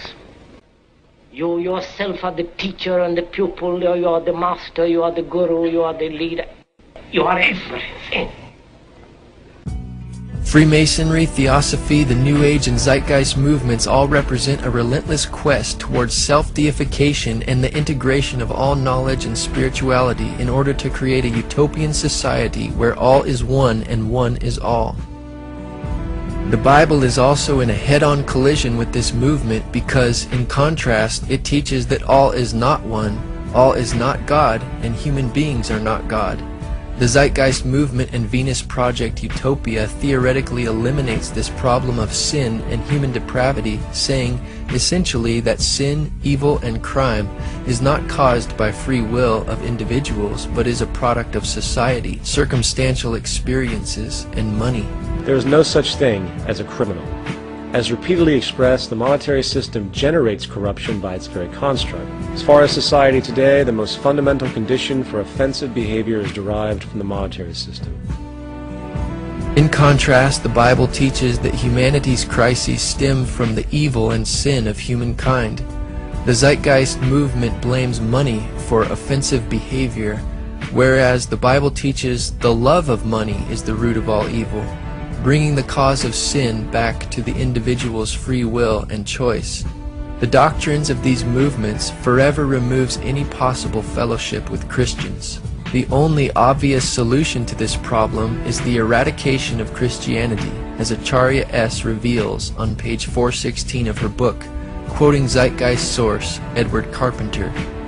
As for Christianity's role in this new age, Carpenter states, Christianity, therefore, as I say, must either now come frankly forward and, acknowledging its parentage from the great order of the past, seek to rehabilitate that and carry mankind one step forward in the path of evolution, or else it must perish. There is no alternative.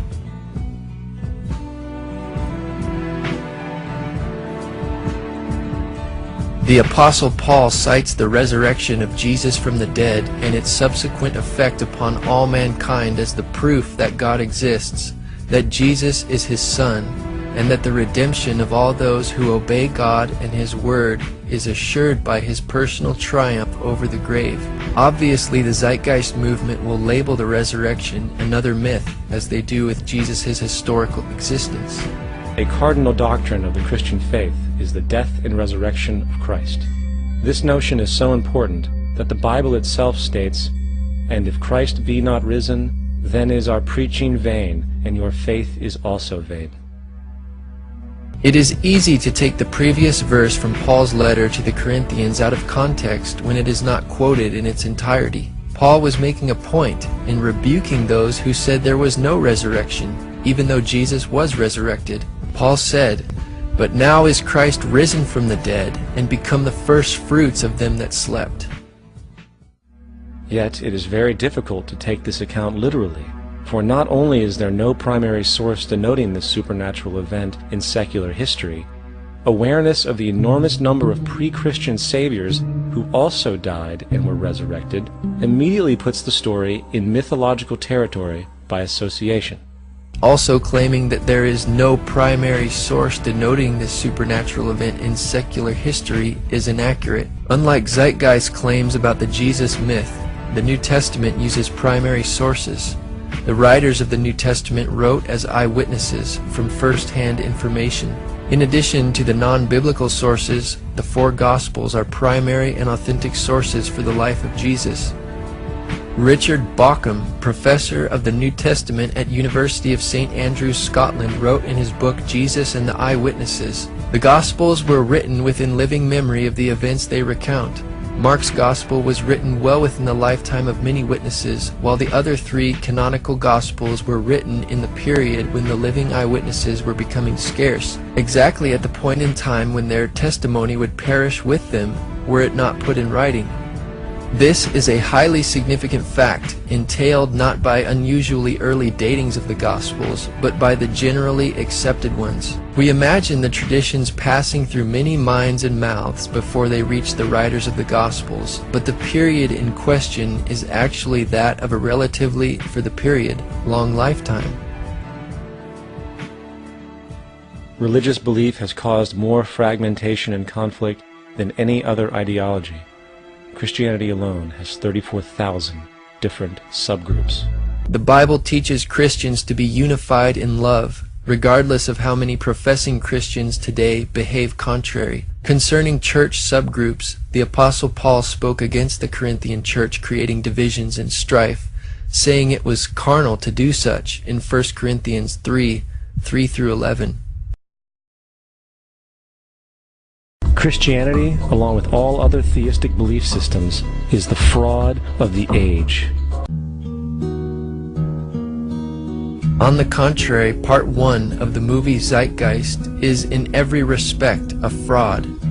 This film professes to present the authoritative truth on what Christianity and pagan religions teach, yet genuine academic research and scholarship blatantly refutes the vast majority of these claims and strongly supports historic Christianity.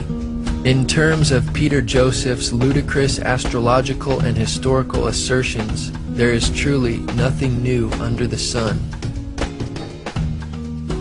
The point raised by Zeitgeist about the Book of Revelation and the end times is important for the reason that this constant talk by Christian evangelicals may actually bring about Armageddon by setting up Christians to do battle.